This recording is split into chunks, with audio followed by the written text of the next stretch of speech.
जितने टाई बनते हैं उतने सब टाई बनेंगे, एक भी क्वेश्चन बाहर नहीं जाएगा।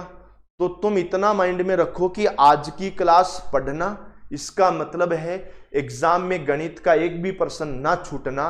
देखो मेरी कोशिश ये है इस कक्षा को 12 घंटे से पहले पहले रोका जाए। अगर 12 से पहले रोकते हैं तो आपकी कक्षा यूट्यूब पे कंटिन्यू रहेगी। लेकिन मैं ये भी मानता हूं अगर क्वेश्चन बच गए तो मैं क्वेश्चन के साथ कोई कॉम्प्रोमाइज नहीं करूंगा। जो भाई पूरी कक्षा देखेगा उसको फायदा होगा, जो नहीं देखेगा उसको नुकसान होगा, सीधी बात है। ऐसा नहीं है कि जो भाई आज कक्षा देख रहा है उसको भी उतना ही फायदा है जो आज के 3 दिन बाद देखेगा। 3 दिन बाद छोड़ो, क्लास खत्म होने के बाद ही नहीं बचेगी यूट्यूब पर। तो ये ध्यान रखना, आय और खर्च वाले क्वेश्चन। अब देखो ये क्या कहता है, P तथा Q की आय 4:7 के अनुपात में है और उनका खर्च 3:7 के अनुपात में है। P रुपये 10,000 बचाता है, Q रुपये 7,000 बचाता है, तो P की आय क्या होगी। अरे मैं आप लोगों को एक बात पूछूं क्या, मेरी बात को समझना। कोई इंसान जितना कमाता है वो उसकी आय होती है। कोई इंसान जितने रुपए की कमाई करता है, जितने की इनकम करता है, वो उसकी आय है। अगर इस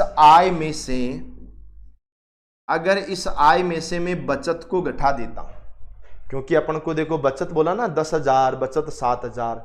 अगर आय में से बचत को घटा देता हूं तो आपको ये भी तो पता है ना खर्चा बचेगा। बोलो बचेगा कि नहीं बचेगा। आप यही कहोगे कि सर मैंने कितना रुपया कमाया। मान लो मैंने महीने का 10,000 रुपया कमाया, महीने का 10,000 रुपया कमा करके मैंने अगर 3,000 रुपये बचत कर लिए तो मेरा खर्चा 7,000 हो गया। बस इतना सा ध्यान रखना है। अब इनकम देखो 4:7 है। पहले P का लिखेंगे और बाद में Q का लिखेंगे। P की वैल्यू 4x है और Q की वैल्यू 7x है। मान लो पहले इंसान ने 4x कमाया, दूसरे ने 7x कमाया। मैं लिख देता हूं P और Q। P का मान 4x है और Q का मान 7x है। ये आप लोगों को ध्यान रखना है। अब P नाम का जो इंसान है इसने बचत करी कितने की, 10,000 की, और इसने बचत करी कितने की, 7,000 की। अब मैंने आपको क्या बोला, आय में से बचत को घटाओगे तो खर्चा ही जाएगा सामने। चलो मैंने आय में से बचत को घटा दिया, खर्चा आ गया कितना, तो खर्चा यहां पर लिख रखा है 3:7 यानी 3/7। ये लो, केवल इतना ही तो काम करना है, इसके अलावा तो कोई काम करना ही नहीं है ना। बस इतना सा आप काम करते रहिएगा। अब आप क्रॉस मल्टीप्लाई कर दो, इधर से इधर, इधर से इधर। मेरी बात को सुनो, 7 गुणा 4 होता है जी 28 और x माइनस 7 गुणा 10 होता है 70 और 1000 और बराबर 3 गुणा 7 होता है 21 x माइनस और 7 गुणा 3 भी होता है 21,000। अब मेरी बात को सुनना ध्यान से, 21x को इधर ले आओ। अच्छा सुनो, हाँ 21x को इधर ले आओ। तो जैसे 21x को इधर लाओगे ना तो 28 में से 21 गया तो 7x बचेगा। कितना बचेगा बच्चों, 7x बराबर माइनस का 21,000 पहले से है और ये माइनस वाला प्लस हो जाएगा और 70,000 हो जाएगा। चलो ठीक है, ये बात भी मान गए। ये 7 गुणा 10 है और ये 7 गुणा 3 है, या है ना, ये 7 गुणा 10 है, ये 7 गुणा 3 है। इस पीछे जो बच गया ना 7x बराबर ये 49,000 बच गया। ठीक है, और x का मान जो आ गया ना वो 7,000 आ गया। x का मान कितना आया, 7,000। ठीक है, x का मान 7,000 आ गया। भाई प्लस का 21,000 माइनस का 21,000 प्लस का 70,000, 49 ही बचेगा। अब देखो 4 की जगह 4 लिखना है। अब अपन को एक बात बतानी है, आय पूछी, आय किसकी पूछी, P की पूछी। P का मान 4x है, x का मान 7,000 है, तो 4 गुणा 7,000, 7 गुणा 4 हो गया 28 और ये आ गया जी कितना, 28,000। और 28,000 ही हमारा क्या हो जाएगा, राइट आंसर हो जाएगा, पहला आंसर हो जाएगा। बोलो क्लियर है क्या। बहुत अच्छा वाला क्वेश्चन था, शानदार वाला क्वेश्चन था। तुम लोग कोशिश करते रहना। और चलो हम आगे बढ़ लेते हैं। ये क्या बोलता है, यदि गिरीश का वेतन हरिशंकर के वेतन का 4/9 गुना है, शिरीष का वेतन हरीश के वेतन का 5/6 गुना है, तो गिरीश और शिरीष के वेतन का अनुपात कितना होगा। हे प्रभु, कैसे कैसे नाम आ गए परीक्षा में, क्या ही करें। देखो एक गिरीश है, एक हरि है, तो चलो मैं लिख देता हूँ, गिरीश का वेतन हरि के वेतन का कितना है जी, 4/9 गुना है। और उसके बाद में अब देखो मैं पहले ही बता दूं, गिरीश का वेतन 4 है उसमें और हरि का वेतन 9 है, ये पहले से ही बात समझ लेना है ना। आगे शिरीष का वेतन अब आ जाएगा बेटा कौन, शिरीष आ जाएगा। शिरीष का वेतन हरिशंकर के वेतन का, हरिशंकर के वेतन का 5/6 गुना है। तो बेटा यहां याद रखो शिरीष का वेतन, शिरीष कितना होगा 5 और हरिशंकर कितना होगा 6, इतना ही तो काम होगा ना। दोनों जगह हरिशंकर है, तो जैसा कि आपको पहले ही पता है कि हम हरिशंकर को बीच में लिखेंगे, इधर गिरीश को लिखेंगे और इधर हम लोग शिरीष को लिखेंगे। पहले गिरीश की वैल्यू 4, हरीश की वैल्यू 9, ये हो गया बच्चा 4:9।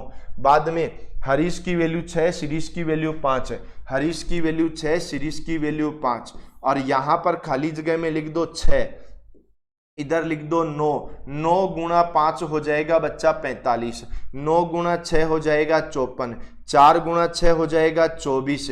और याद रखना किसका पूछा रे, गिरीश और हरीश का पूछा, गिरीश का आ जाएगा 24। अच्छा ये काट दो इनका ही तो पूछा, 2 का भाग चला जाएगा 12 बार है ना, और 2 का भाग चला जाएगा 27 बार। अच्छा 12 और 27 यही तो थे, हाँ ये आ गया 12 और 27। अब 3 का भाग जाता है 4 बार, 3 का भाग जाता है 9 बार। अच्छा एक चीज और बताओ, इसने किस किस का अनुपात पूछा था अपन को, गिरीश और शिरीष का अनुपात, माफ कीजिएगा गिरीश और शिरीष इनका पूछा है, तो 24 और 45, 24 और 45 का पूछा है।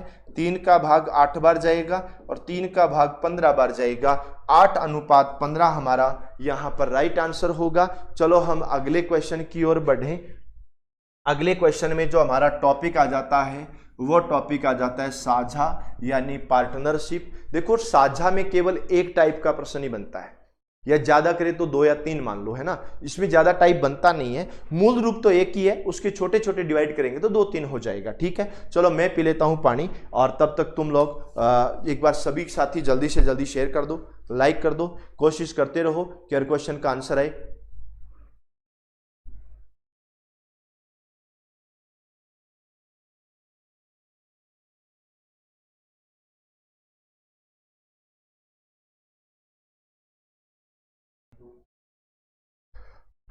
पिछला टॉपिक अनुपात का था, और अब जो हम टॉपिक शुरू कर रहे हैं वो साझा के बारे में बात कर रहे हैं, पार्टनरशिप के बारे में बात कर रहे हैं।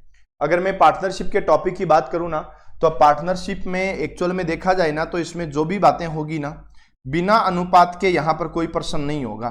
तो इसको आप एक अलग टॉपिक न मान करके इसको आप साझा का पार्ट नंबर 2 मान सकते हो। साझा का पार्ट नंबर 2 की तरह ही है एक तरह से। ठीक है तो हम लोग चलते हैं, चलो आगे अपने क्वेश्चन में। क्या बोलता है, 3 व्यक्ति साझेदारी में 600 रुपए, 800 रुपए और 1000 रुपए लगाते हैं।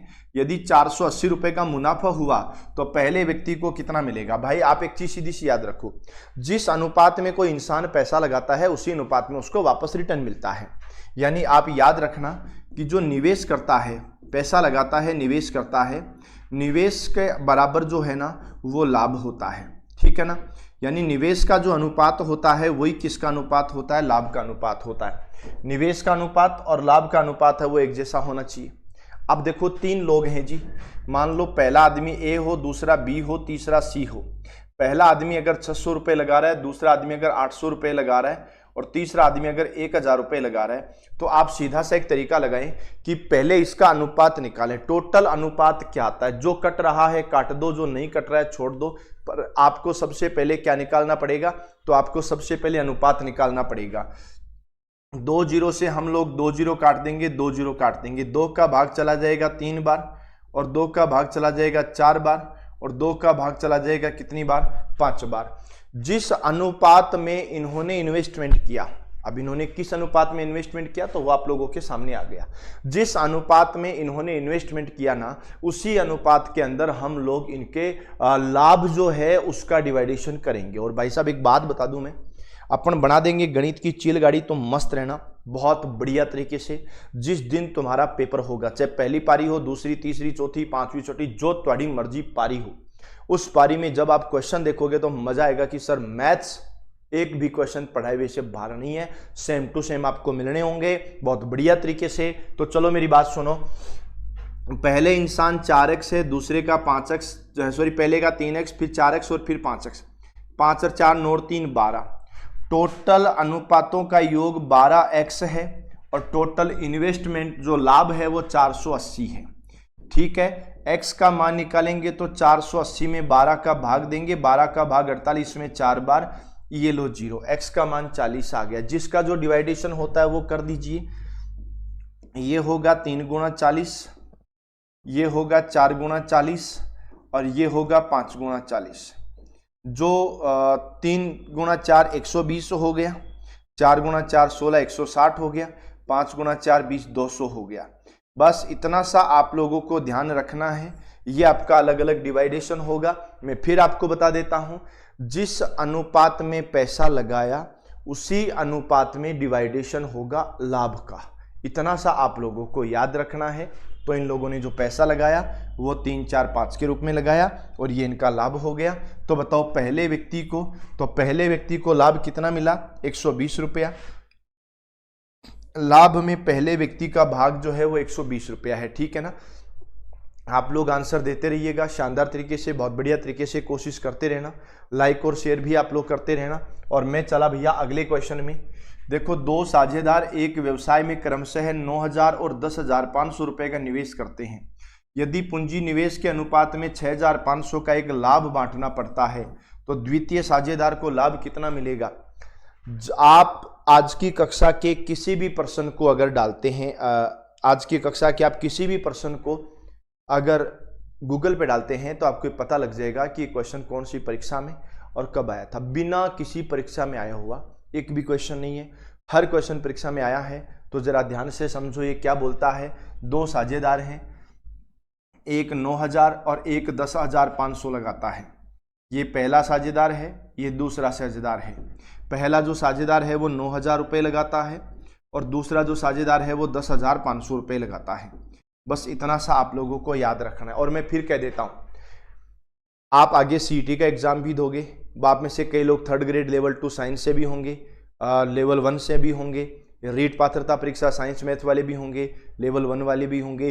जो मर्जी तुम्हारी हो, गणित किसी भी परीक्षा का हो, चाहे पटवार हो, चाहे वीडियो हो, चाहे कोई भी एग्जाम हो, राजस्थान पुलिस हो, तुम्हारा क्वेश्चन बाहर नहीं जाएगा, ध्यान रखना। ठीक है, 2 0 से हमने 2 0 काट दिए और 2 0 से 2 0 काटे तो बेटा यहाँ ध्यान रखना 15 का भाग 6 बार चला जाता है और 15 का भाग यहाँ 7 बार चला जाता है।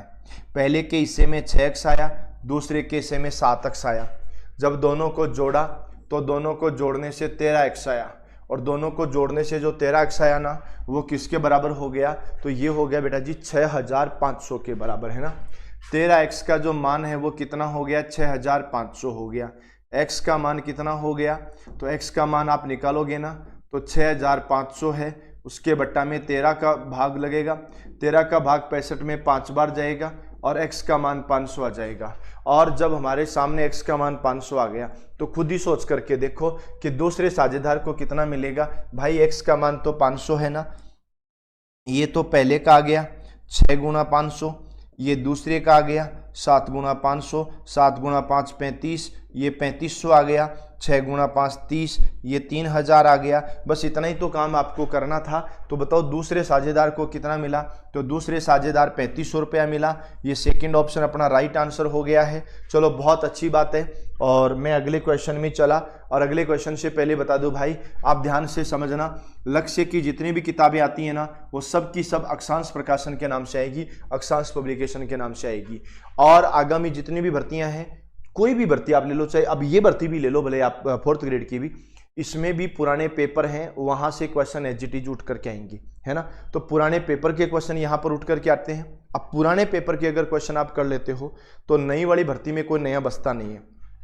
पुराने जो पेपर हैं, पुराने जो क्वेश्चन हैं, वो उनके लिए उनकी एक बहुत प्यारी सी बुक आप लोगों के सामने आ रही है। चाहे वो राजस्थान का भूगोल हो, चाहे इतिहास हो, चाहे राजस्थान की राज्य व्यवस्था हो, चाहे कला संस्कृति हो, चाहे हिंदी व्याकरण हो या शिक्षा मनोविज्ञान हो, चाहे आपका जनरल साइंस हो, चाहे गणित हो, चाहे रीजनिंग हो, सभी की सभी प्रकार की विषय की बुक हैं, वो आप लोगों के सामने आ रही हैं।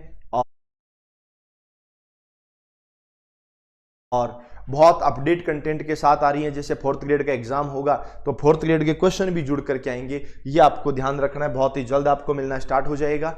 टॉपिक साझा ही है, लेकिन जब भिन्न भिन्न पूंजी और भिन्न भिन्न समय के लिए निवेश करे। अभी तो क्या था, आदमी आया, पिया, लगाया और आदमी आकर के पैसा लगा करके चला गया। अब ऐसा नहीं है, अब आदमी आएगा, पैसा भी लगाएगा, लेकिन अलग अलग समय के लिए अलग अलग पैसा लगाएगा। जरा ध्यान से सुनो तो, ए और बी ने एक संयुक्त कंपनी शुरू की। ए का निवेश बी के निवेश का 3 गुना था और उसकी निवेश की अवधि बी के निवेश की अवधि की 2 गुनी थी, मगर बी को लाभ के तौर पर 4000 रुपये मिले तो कुल लाभ कितने का था। अरे सुनो मेरी बात, आपको बहुत बेसिक से पढ़ना होगा, बहुत आसान तरीके से आपको इसका हल करना होगा।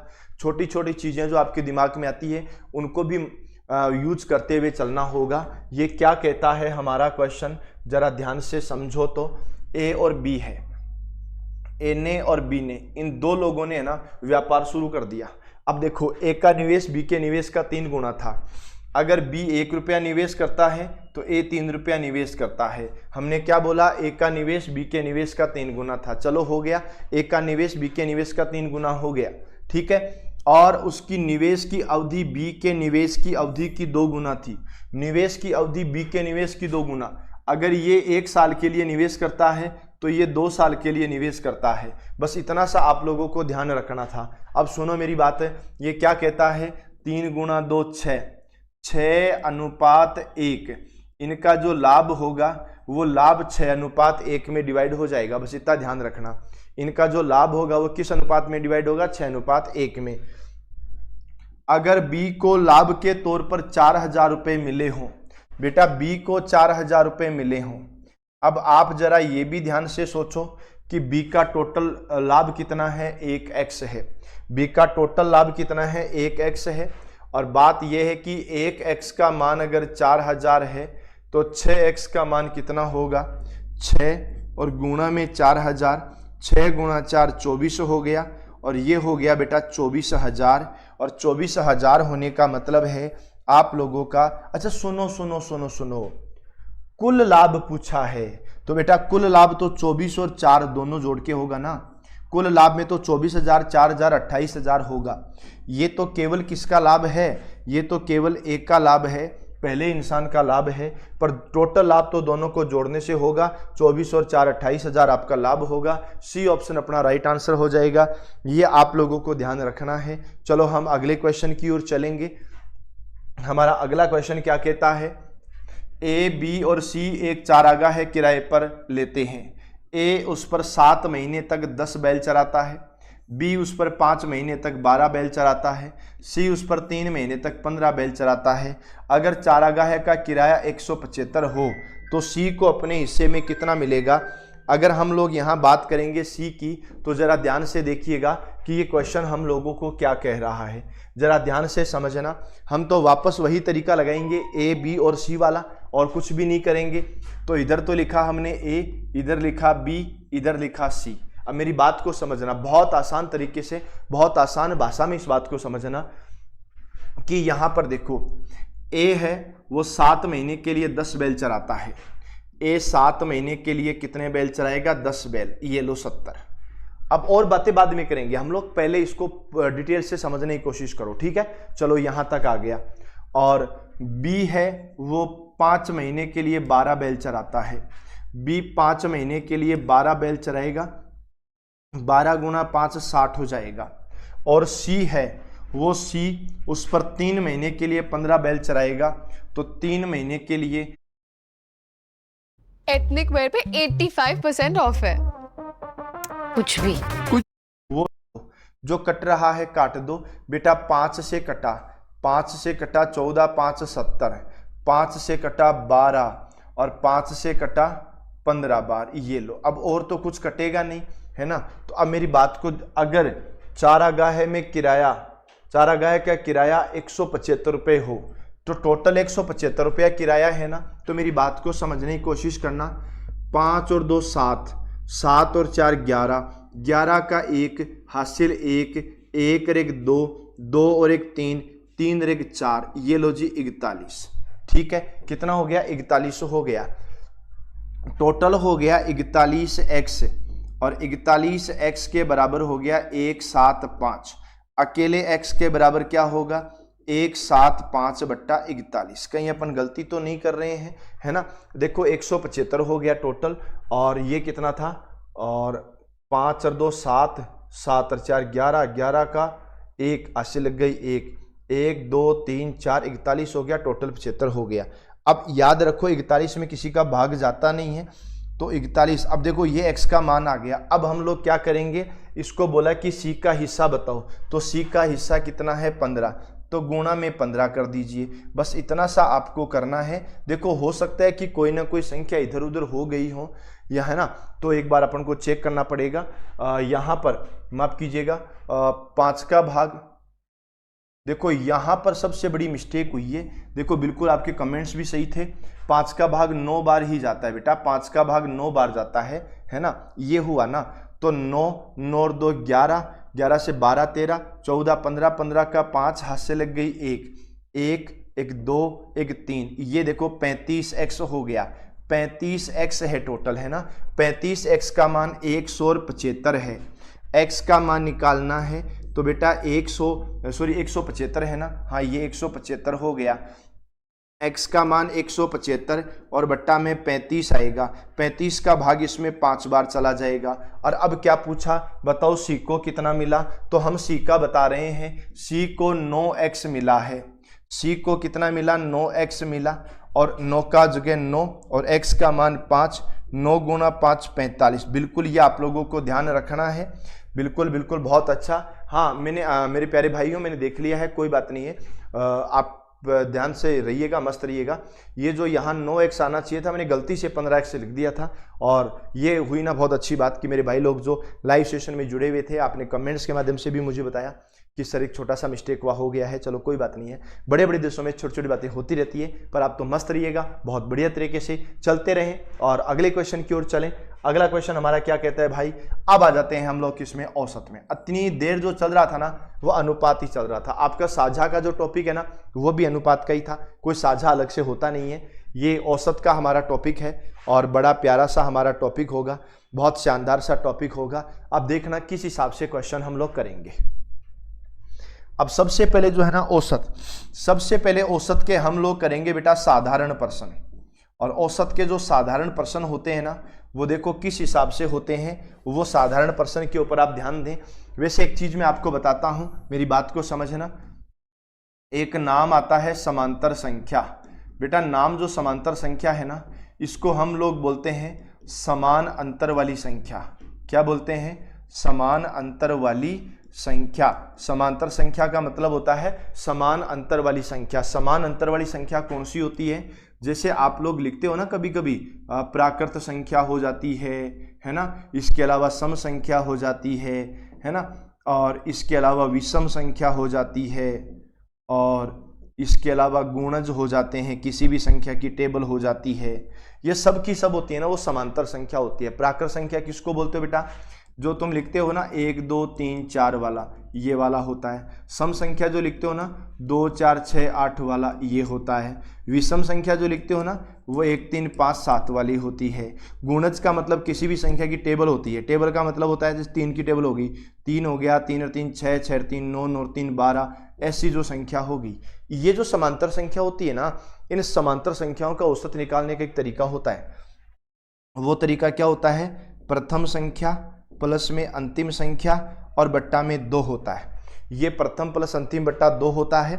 और ये क्या ज्ञात करने का तरीका होता है, तो हम बोल रहे हैं कि बच्चा ये औसत ज्ञात करने का तरीका होता है। ठीक है ना, ये आपको ध्यान रखना। अब आ जाओ आप इधर। जनरली हम जो औसत बोलते हैं ना वो बेटा याद रखना, जनरली हम औसत बोलते हैं बीच वाली संख्या को। कौन सी संख्या को बोलेंगे, तो मैं आपको बताना चाहूँगा कि जनरली हम औसत बोलते हैं बीच वाली संख्या को। और वैसे अगर आप छोटी कक्षाओं के हिसाब से पढ़ो ना तो औसत का फॉर्मूला क्या होता है, तो छोटी कक्षाओं के हिसाब से औसत का फॉर्मूला होता है राशियों का योग और बट्टा में राशियों की संख्या।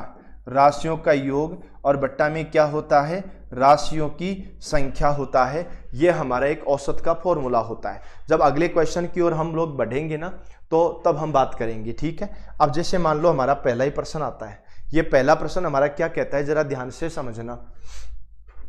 11 सदस्यों की एक क्रिकेट की टीम ने औसत 23 रन बनाए।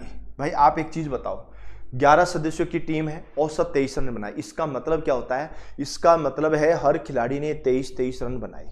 11 सदस्यों की टीम है और हर खिलाड़ी ने कितने कितने रन बनाए? हर खिलाड़ी ने 23 रन बनाए। जब हर खिलाड़ी 23 रन बनाएगा तो टोटल 253 रन बन जाएंगे। ये आपको ध्यान रखना है। औसत का मतलब क्या होता है? वो सबका है। जैसे मान लो मैं कहूँ ये मेरी 4 अंगुलियां हैं, उनकी औसत लंबाई 3 सेंटीमीटर है, तो 3 सेंटीमीटर 3 सेंटीमीटर 3 सेंटीमीटर 3 सेंटीमीटर। अब कोई छोटी है कोई बड़ी है उसे कतई फर्क नहीं पड़ेगा, एवरेज इज एवरेज होता है। क्लियर है मेरी बात? तो सुनो, 11 सदस्यों की क्रिकेट टीम की औसत 23 रन बनाए, तो 11 लोगों ने सबने 23 रन बनाए। यदि पहले खिलाड़ी ने 113 रन बनाए हो, हे प्रभु क्या ही बताएं हम लोग आपको। पहला एक खिलाड़ी है, उसने कितने रन बना दिए? उसने 113 रन बना दिए।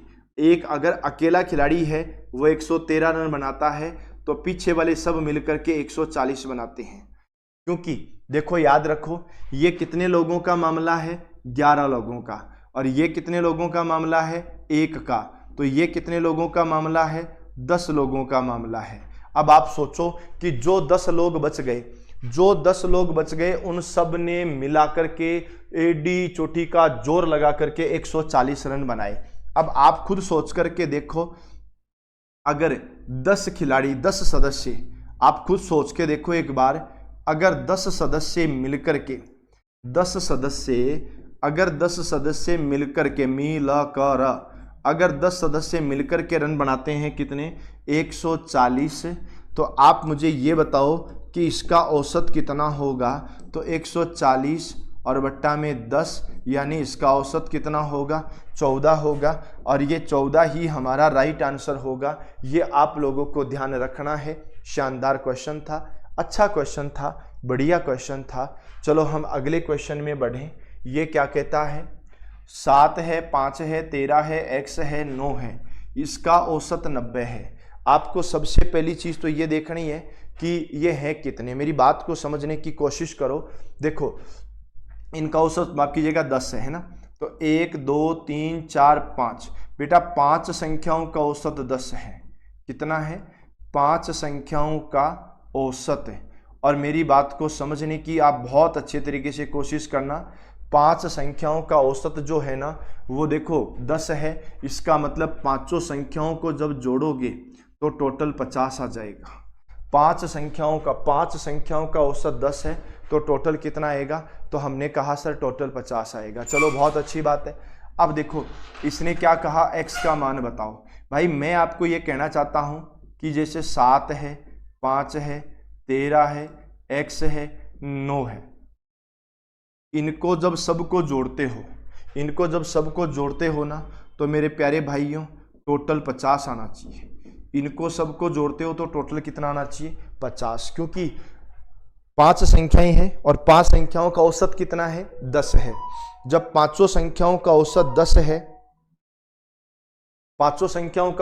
है, तो टोटल तो 50 हो ही गया।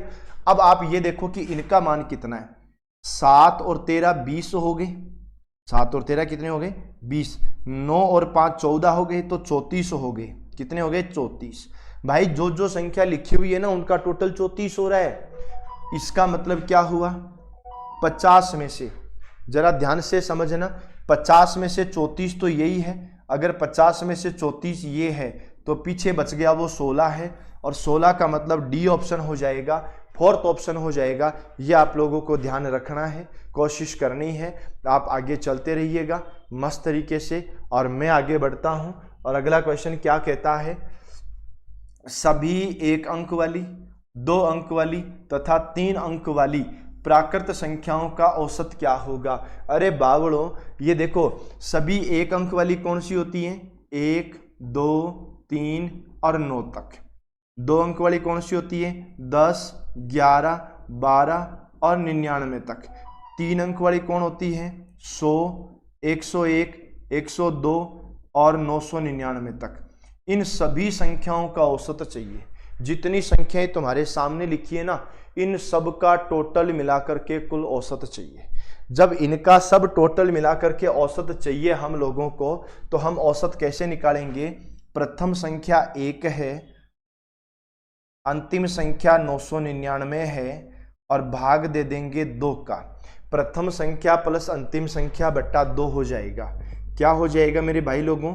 प्रथम संख्या प्लस में अंतिम संख्या, प्रथम संख्या प्लस में अंतिम संख्या बट्टा 2 होंगे, क्योंकि मैंने आपको थोड़ी देर पहले बताया जिन संख्याओं के बीच का अंतर समान हो। अब मुझे एक बात बताओ, आप खुद सोच के देखो, क्या 1 से लेकर के 999 तक आने वाली संख्याओं में हम लोग राशियों का योग कर पाएंगे क्या? कि राशियों का योग बटा राशियों की संख्या, तो राशियों का योग कर पाएंगे क्या? इतना नहीं कर पाएंगे ना। तो सीधी बात है ना, प्रथम संख्या 1, अंतिम 99, 999 एक 1000 हो गया, और 1000 में भाग देंगे हम लोग 2 का, और 1000 में 2 का भाग देंगे ना तो हमारे सामने आएगा 500, और ये हमारा 500 है, ये हमारा राइट आंसर है। आप लोगों को बस इतना ही ध्यान रखना है शानदार तरीके से, और आप लोग कोशिश करते रहिएगा। चलो हम अगले क्वेश्चन की ओर चल पड़े। नेक्स्ट वाला क्वेश्चन क्या कहता है जरा ध्यान से सुनो। ये तो बहुत प्यारा सा क्वेश्चन होगा ना, और मुझे पता है आप लोग आराम से बता सकते हो।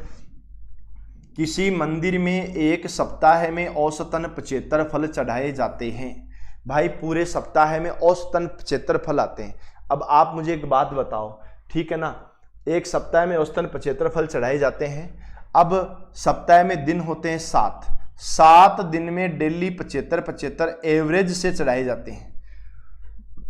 7 दिन, सप्ताह में कितने दिन होते हैं? 7 दिन होते हैं। औसतन 75 फल चढ़ाए जाते हैं, यानी डेली के 75 फल चढ़ाए जाते हैं। औसतन ये हो गया बेटा टोटल 525।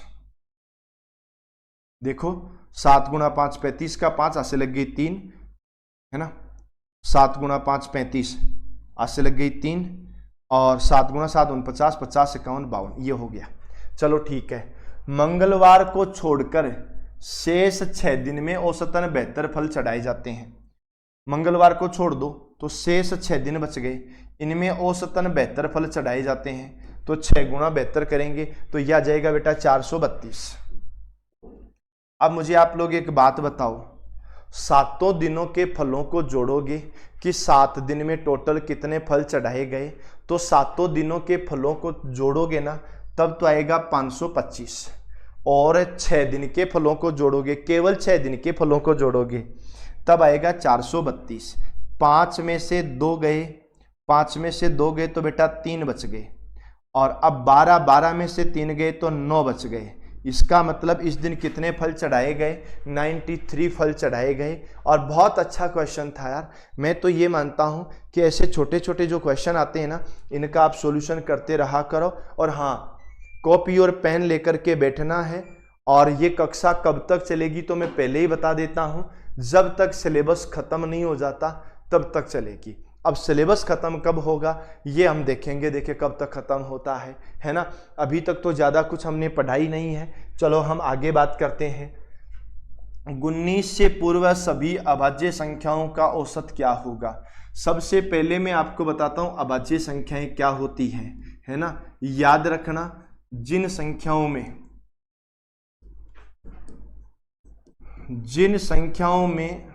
स्वयं तथा एक का पूरा पूरा भाग जाए, एक का पूरा पूरा भाग जाए तथा अन्य किसी भी संख्या का भाग नहीं जाए। ये लो, अन्य किसी भी संख्या का भाग नहीं जाए। मेरी बात को समझो, जिन संख्याओं में स्वयं और एक का भाग जाए, इसके अलावा अन्य किसी का भाग नहीं जाए। और अपन को क्या पूछा? 19 से पहले की संख्या पूछी, 19 से छोटी संख्या पूछी। तो मैं बता देता हूं कौन कौन सी है। 2 3 5 7 11 13 17, ये हो गई। ये 19 से छोटी हो गई। आप सोच के देखो, इनमें से कोई भी संख्या केवल खुद की टेबल में आती है, खुद की टेबल के अलावा कहीं नहीं आती। कोई भी संख्या खुद की टेबल के अलावा कहीं पर नहीं आती। राशियों का योग और बट्टा में राशियों की संख्या। राशियों का योग निकालोगे तो बेटा जी आएगा 58 और 58 में भाग देना है 7 का, तो ये आ जाएगा मेरे प्यारे भाइयों कितना, 8 बार तो चला जाएगा, 8 7 56, 8 बार चला जाएगा। देखो 7 का भाग 8 बार चला जाता है 56 में, और इसलिए 8 आ गया। 7 का भाग 11 बार जाता है 77 में, जो जा नहीं सकता। 7 का भाग 5 बार जाता है 35 में, और 7 का भाग 9 बार जाता है 63 में। 8.28 जो है ये हमारा राइट आंसर हो गया है। और आप लोग जरूर विशेष रूप से ध्यान रखना, और मैं आपको बता देता हूं, देखो 1 से लेकर के 25 तक अभाज्य संख्याएं 9 होती हैं, और याद रखना 26 से लेकर 50 तक अभाज्य संख्याएं 6 होती हैं, और 51 से लेकर के 75 तक ये अभाज्य संख्याएं होती हैं, वो 6 होती हैं, और 76 से लेकर के 100 तक ये जो अभाज्य संख्याएं होती हैं ये 4 होती हैं, और टोटल ये 25 होती हैं। इतना ध्यान रखना। और जो भी थ्योरी की हमारी कक्षाएं हैं उनमें मैंने सब चीज़ें बता रखी हैं। ये क्या बोला, 7 के पहले 30 गुणजों का औसत कितना होगा। अरे बावड़ो, 7 के पहले 30 गुणज का औसत पूछा है आप लोगों से। तो देखो मैंने क्या कहा था कि समांतर संख्याएं होती हैं। अब गुणज भी तो समांतर संख्या है। 7 की टेबल बोलनी है, 7 की टेबल 70 तक नहीं बोलनी है, 7 की टेबल 210 तक बोलनी है। 7 एकम 7, 7 दूनी 14, 7 या 21, 7 चौक 28, 7 पंजे 35, ऐसे करते करते 7 गुना 30 तक बोलनी है। ठीक है, तो प्रथम संख्या तो ये हो गई, और अंतिम संख्या ये हो गई, और बट्टा में आ जाएगा 2। 7 एकम 7 हो जाएगा, 7 गुना 3 21, 210 हो जाएगा, और बट्टा में 2 होगा, टोटल 217 होगा, और बट्टा में 2 होगा। और 200 का आधा होता है 100, और 16 का आधा आता है 8, पर ये तो 17 है तो 8.5, 100 और 8.5 तो 108.5 हो जाएगा। और 108.5 हो जाएगा ना, यह हमारा डी ऑप्शन हो जाएगा, चौथा ऑप्शन हो जाएगा, शानदार ऑप्शन हो जाएगा। कोशिश आप लोग करते रहो, लाइक एंड शेयर आप लोग करते रहो। मैं तो चला हमारे भाइयों अगले क्वेश्चन में क्या बोलता है, 4 संख्याओं का औसत 9 है। तुम तो सीधा सा एक तरीका समझ लो, 4 संख्याओं का औसत 9 है, 9 गुणा 4 36 होता है। बस इतना ही काम कर लो, 4 संख्याओं का औसत 9 है, 9 गुणा 4 36, बात खत्म, मामला सेट। और एक और संख्या 14 को भी शामिल किया जाए, एक और संख्या शामिल करनी है तो 4 की जगह 5 हो जाएगा। एक और संख्या शामिल करनी है तो 4 की जगह कितना हो जाएगा, 5 हो जाएगा। और वो संख्या कौन होगी, 14 होगी। तो 14 जैसे ही होगी तो हम लोग क्या करेंगे, 36 में 14 जोड़ेंगे, 6 4 10, 10 का 0 हासिल आ गई 1, 3 और 1 4, 4 और 1 5, ये लो। अब पांचों संख्याओं का टोटल 50 आ गया। अब मेरी बात को समझो भाई, मैं जो कह रहा हूं, पहले 36 था, जब 4 संख्याएं थी ना तब टोटल 36 था, और जैसे ही 5 संख्याएं हुई, जैसे ही 5वीं संख्या हमने जोड़ी, जैसे ही 5 संख्याएं हुई तो 14 प्लस कर दिया, और 36 में 14 जोड़ते ही 50 हो गया। अब टोटल 50 आ गया है। टोटल कितना आ गया है, 50, और टोटल 50 आ गया। और ये टोटल 50 कितनी संख्याओं का है, ये टोटल 50 बेटा 5 संख्याओं का है, और 5 संख्याओं का टोटल 50 है। इस वजह से जो एवरेज आएगा वो 10 आ जाएगा। ये आप लोगों को ध्यान रखना है। बड़ा प्यारा सा ये क्वेश्चन था, बड़ा शानदार सा क्वेश्चन था। चलो मैं अगले क्वेश्चन में चला, ध्यान से समझना। जब समूह में कोई नया व्यक्ति